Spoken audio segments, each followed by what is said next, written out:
Selamat malam, Ibu Bapa, saudara-saudara yang terkasih di dalam Kristus. Puji syukur kepada Tuhan untuk kasih setia dan pemeliharaannya yang nyata dalam kehidupan kita. Hari ini tanggal 24 Desember. Besok kita akan bersama merayakan kelahiran Sang Juru Selamat, Yesus Kristus Tuhan.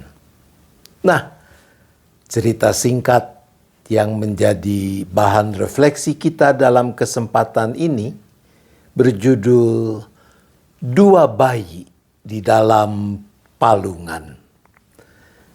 Perang dingin adalah sebutan bagi suatu periode terjadinya ketegangan politik dan militer antara dunia barat yang dipimpin oleh Amerika Serikat dan sekutu NATO-nya dengan dunia komunis yang dipimpin oleh Uni Soviet beserta sekutu negara-negara satelitnya.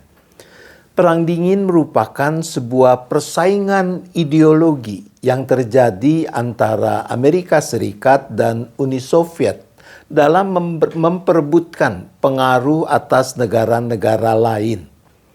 Dimulai setelah keberhasilan sekutu dalam mengalahkan Jerman di Perang Dunia Kedua yang kemudian menyisakan saat itu Amerika Serikat dan Uni Soviet sebagai dua negara adidaya di dunia dengan perbedaan ideologi yang begitu mencolok. Perang dingin yang dimulai tahun 1947 itu berakhir pada tahun 1991. Diawali dengan gebrakan yang dilakukan oleh Presiden Soviet saat itu, Mikhail Gorbachev, yang memperkenalkan kebijakan reformasi liberalisasi perestroika, yang artinya rekonstruksi atau reorganisasi, dan glasnost, keterbukaan. Kebijakan ini menyebabkan Soviet dan negara-negara satelitnya dilanda oleh gelombang besar revolusi damai yang berakhir dengan runtuhnya Uni Soviet pada tahun 1991. Setelah berakhir Perang Dingin, mulailah dibangun kerjasama antara Amerika Serikat dengan Rusia. Salah satunya adalah dalam bentuk misi kebudayaan. Nah, kisah ini diceritakan oleh seorang guru dari Amerika Serikat yang mengikuti misi kebudayaan ke Rusia yang dilakukan menjelang Natal. Ini cerita dari sang guru. Setiba di Moskow, aku bersama rombongan diajak mengunjungi sebuah panti asuhan di pinggiran kota Moskow. Di sana kedatangan kami sudah ditunggu oleh puluhan anak yatim piatu, perempuan dan lelaki dari usia 5 tahunan sampai belasan tahun. Setelah rombongan diperkenalkan kepada pengurus dan penghuni panti asuhan, mulailah aku dan kawan-kawanku melakukan kegiatan. Oh ya, tentu saja aku dan kawan-kawanku sudah bisa berbahasa Rusia.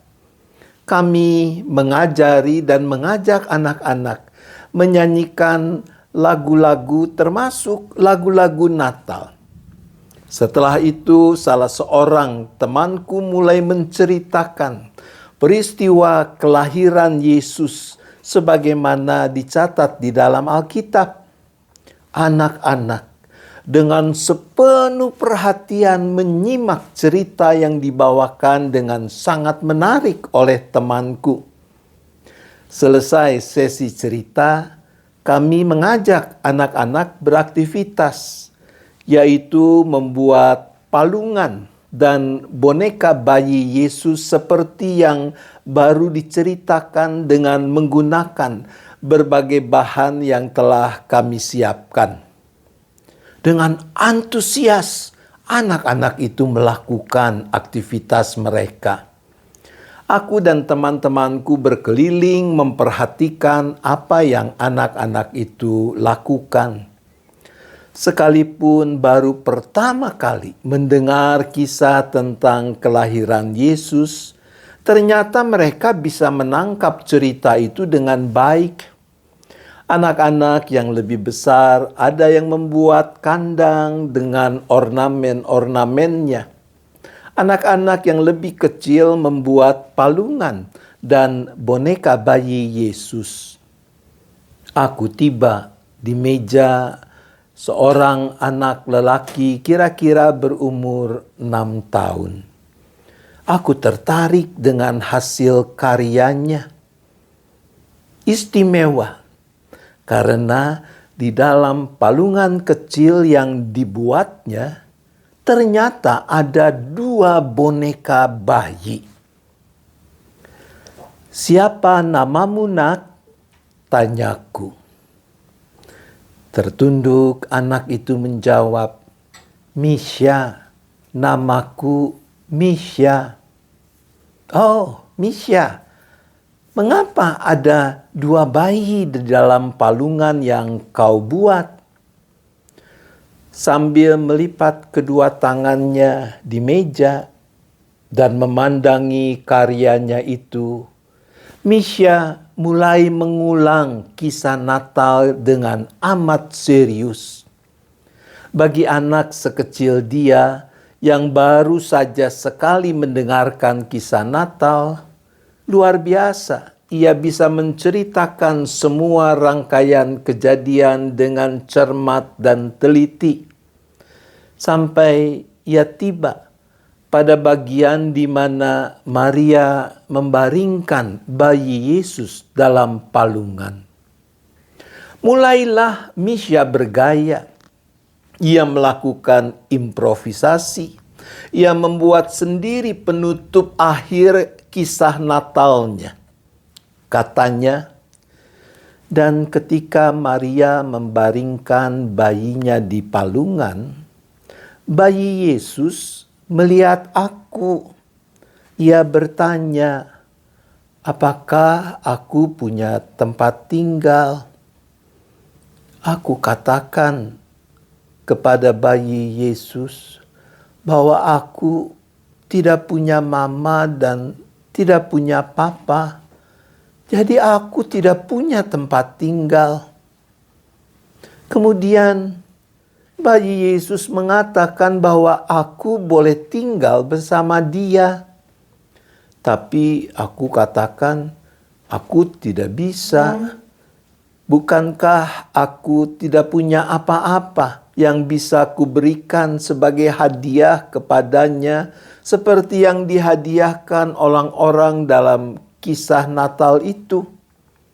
Tapi aku begitu ingin tinggal bersamanya.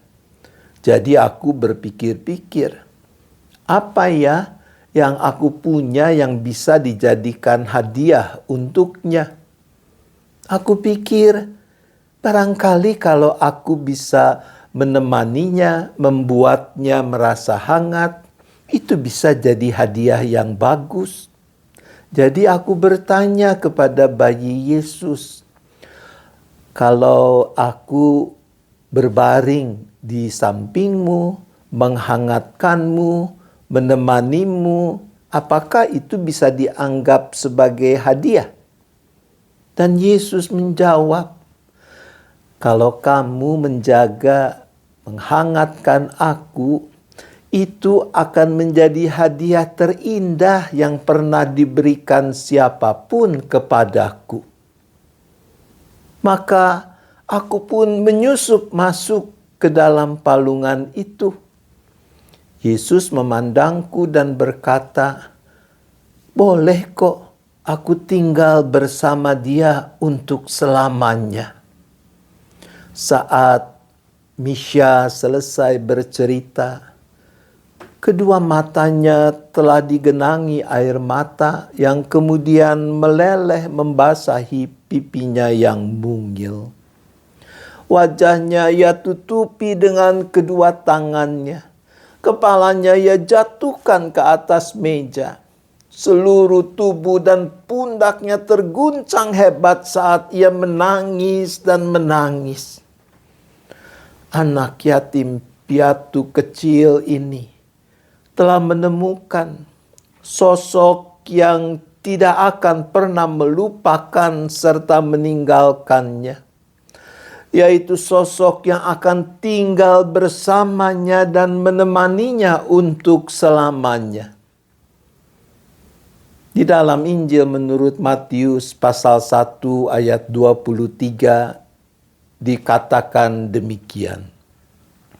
Sesungguhnya anak dara itu akan mengandung dan melahirkan seorang anak laki-laki, dan mereka akan menamakan dia Immanuel, yang berarti Allah beserta kita.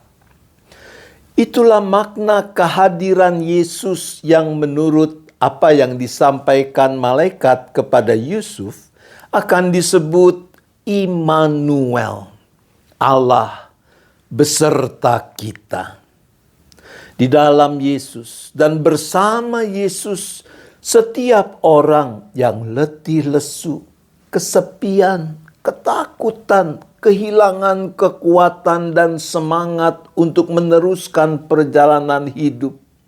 Orang-orang yang merasa tidak berdaya oleh beratnya beban hidup ini akan mengalami bahwa ia tidak pernah lagi menjalani hidup ini, memikul beban hidup ini sendirian, karena Yesuslah Sang Immanuel, Allah yang beserta kita.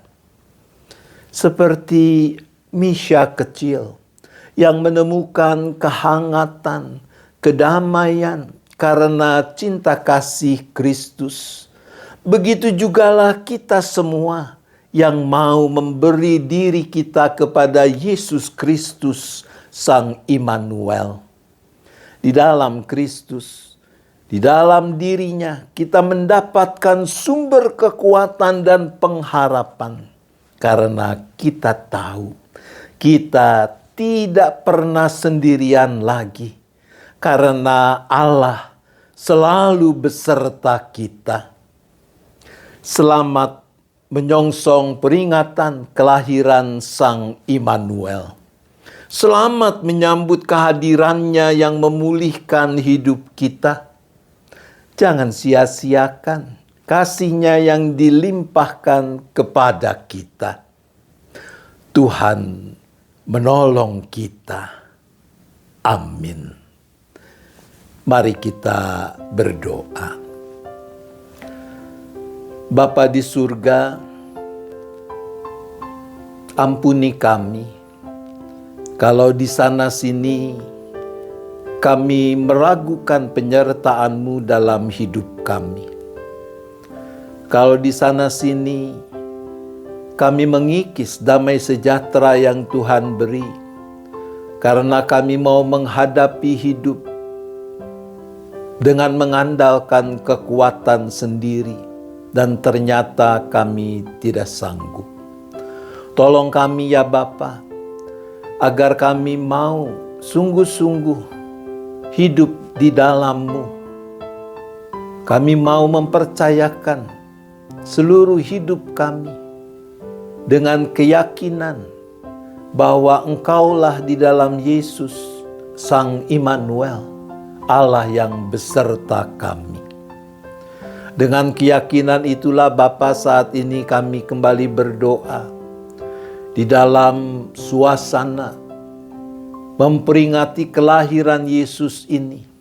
Kami berdoa bagi makin terwujudnya kedamaian dan perdamaian di muka bumi ini.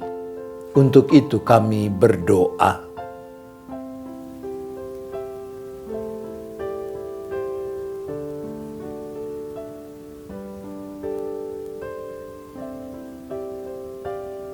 Kami juga memohon agar damai sejahtera dan sukacita dari kelahiran Yesus Kristus boleh makin dirasakan dalam kehidupan di tengah-tengah bangsa dan negara kami.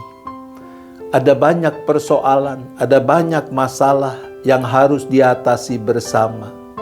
tetapi kami tahu kami tidak menghadapinya sendirian, karena Allah juga beserta dengan bangsa ini. Untuk itu kami berdoa.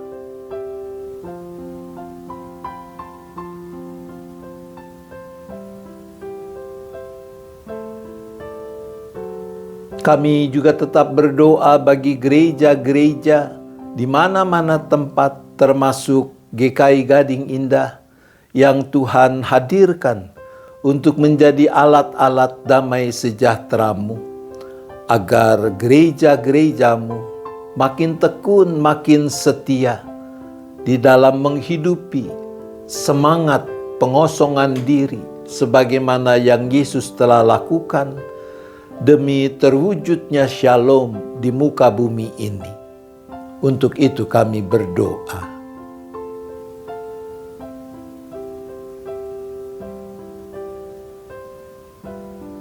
Khususnya kami berdoa untuk rangkaian kegiatan di dalam memperingati kelahiran Yesus Kristus, kebaktian malam Natal atau Natal pertama, kebaktian Natal yang esok tanggal 25 akan dirayakan di mana-mana tempat.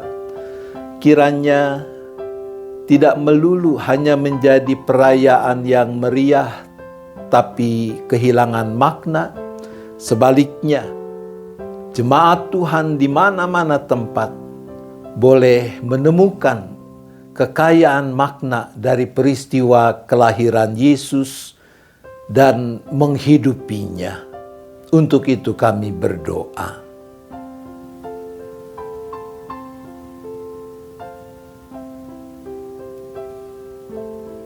Dengan keyakinan bahwa sungguh Engkaulah Allah yang beserta kami, kami juga kembali menyerahkan setiap anak-anak-Mu seisi keluarga masing-masing dengan rupa-rupa pergumulan yang dihadapi, entah sakit penyakit, entah masalah sumber penghidupan, masalah ketidakharmonisan relasi, ketidakpastian di masa depan, apapun masalah kami.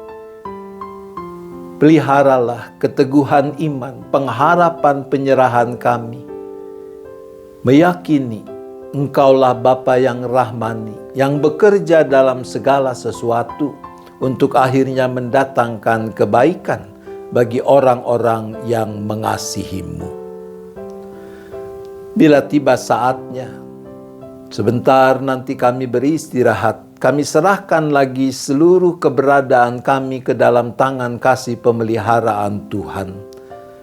Kami boleh istirahat dengan cukup, dijauhkan dari segala mara bahaya, malapetaka. Esok menyambut hari baru dengan sukacita, dengan penuh syukur untuk terus memuliakan nama Tuhan.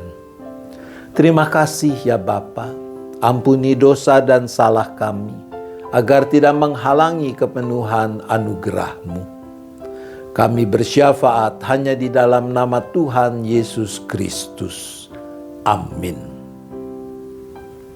Selamat malam, Ibu Bapak, Saudara-saudara. Selamat Natal. Tuhan tetap beserta kita. Amin.